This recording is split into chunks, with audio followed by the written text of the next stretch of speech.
अस्सलामु अलैकुम वरहमतुल्लाहि वबरकातुहू। दोस्तों, उम्मीद करता हूँ कि आप खैरियत से होंगे। दोस्तों, अगर आप भी 45 दिन में अपना बीज स्ट्रांग करना चाहते हैं तो ये वीडियो लास्ट तक देखते रहिए। इंशाल्लाह इस वीडियो में मैं आपको ये सिखाऊंगा कि आप कैसे 45 दिन में अपना बीज स्ट्रांग कर सकते हैं। तो अगर आपने भी ये जानना है तो ये वीडियो लास्ट तक देखते रहिए। दोस्तों, कुछ टाइम पहले मैंने एक वीडियो अपलोड किया था, उस पर आप लोगों ने बहुत अच्छा रिस्पांस दिया था। उसमें मैंने बताया था कि आप कैसे 45 दिन के अंदर अंदर अपना बीज स्ट्रांग कर सकते हैं। और उस वीडियो में मैंने प्रैक्टिकल आपको प्रूफ दिया था कि इस तरीके से हमने मक्या अल्लाह के फजल से स्ट्रांग किया हुआ है। तो अगर आपने भी ये सीखना है कि कैसे हम स्ट्रांग कर सकते हैं तो ये मैंने उसका अपना एक सीज़न होता है। तो ये इस सीज़न इंशाल्लाह अभी स्टार्ट होने वाला है। तो ये भी इंशाल्लाह अल्लाह ताला के फजल करम में 45 दिन में स्ट्रांग हो जाएगा। इसके लिए हम क्या क्या मेथड इस्तेमाल कर सकते हैं, उसके लिए हमने कौन सा विटामिन दिया, कौन सा प्रोटीन दिया, कौन सा तरीक़ाकार से दिया। तो अगर आपने ये जानना है तो ये वीडियो लास्ट तक देखते रहिए इंशाल्लाह। दोस्तों, उससे पहले जब हम प्रोटीन विटामिन वगैरह देते तो उससे पहले हम कुछ सेटअप करना चाहते हैं इस बीज के साथ। तो इस बीज के साथ अगर आपने वो सेटअप नहीं किया तो आपका जो सारा काम है वो ज़ाया चले जाएंगे। तो इसलिए सबसे लाजमी यही सेटिंग है। अगर आप वो सेटिंग नहीं करना चाहते तो आपका जो भी चीज़ें आप देंगे वो ज़ाया चले जाएंगे। तो सबसे पहले मैं आपको वो तरीक़ा दिखाऊंगा कि हम सबसे पहले क्या काम करते हैं। तो आपको प्रैक्टिकल दिखाते हैं कि क्या काम हम सबसे पहले करते हैं। आइए देखते हैं। दोस्तों, इसके लिए सबसे पहला शर्त ये है कि आपने अपने मक्खियों को वर्मामाइट से साफ़ रखना है। अगर आपके बाक्स में वर्मामाइट से तो ये तरक्की नहीं कर सकता है। ये आप देख सकते हैं कि माशाल्लाह इस बाक्स के साथ जिस तरह ब्रूड है इस तरह इंशाल्लाह आपके बाक्स के साथ भी हो सकता है, लेकिन आपका मक्खिया जो है वो वर्मामाइट से साफ़ होना चाहिए। तो वर्मामाइट से कैसे साफ़ होगा इसका मैंने एक प्लेलिस्ट बनाया है कि मुख्तलिफ़ तरीक़ों से आप वर्मामाइट्स का ट्रीटमेंट कर सकते हैं।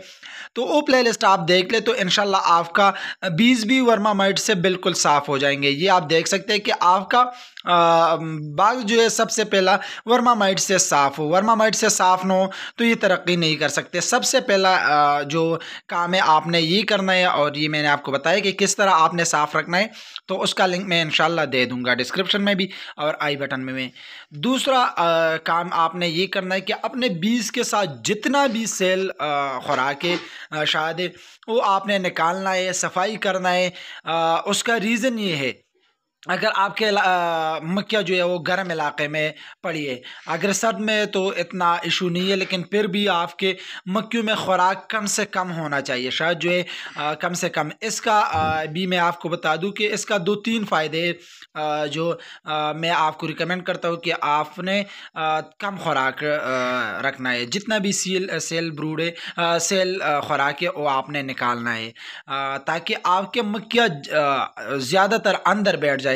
अगर खुराक है तो और गर्मी भी है तो फिर बाहर बैठ जाती है। और तीसरा काम आपने ये करना है कि ये आप देख सकते हैं कि आपने अपने बीज अगर 5 फ्रेम है, 3 फ्रेम है, 2 फ्रेम है तो 1 फ्रेम कम रखना है। ये मिसाल के तौर पर आप देख सकते हैं कि 4 फ्रेम है और माशाल्लाह बहुत अच्छा बैठी है। तो इस तरह आपने अपने बीज को भी रखना है कि ये फीडर के नीचे लटके हो, ये फीडर के साथ जो है लटके हो, कोई मसला नहीं है। ये जितना तंग बैठा हो, जितना एक दूसरे से चिपका हो, इसी तरह आपने भी अपने बाक्स को रखना है। ये 3 शराइत लाजमी है।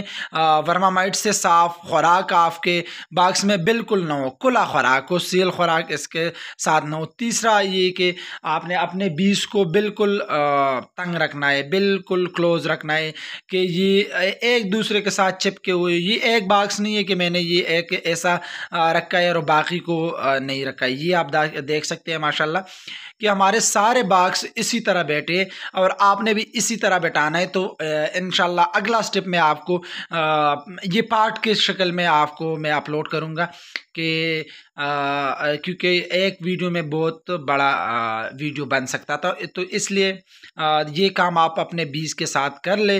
तो फिर इंशाल्लाह इससे अगला स्टेप हम दूसरी वीडियो में इंशाल्लाह बताएंगे कि आपने विटामिन, कैल्शियम, प्रोटीन किस तरीके से देना है।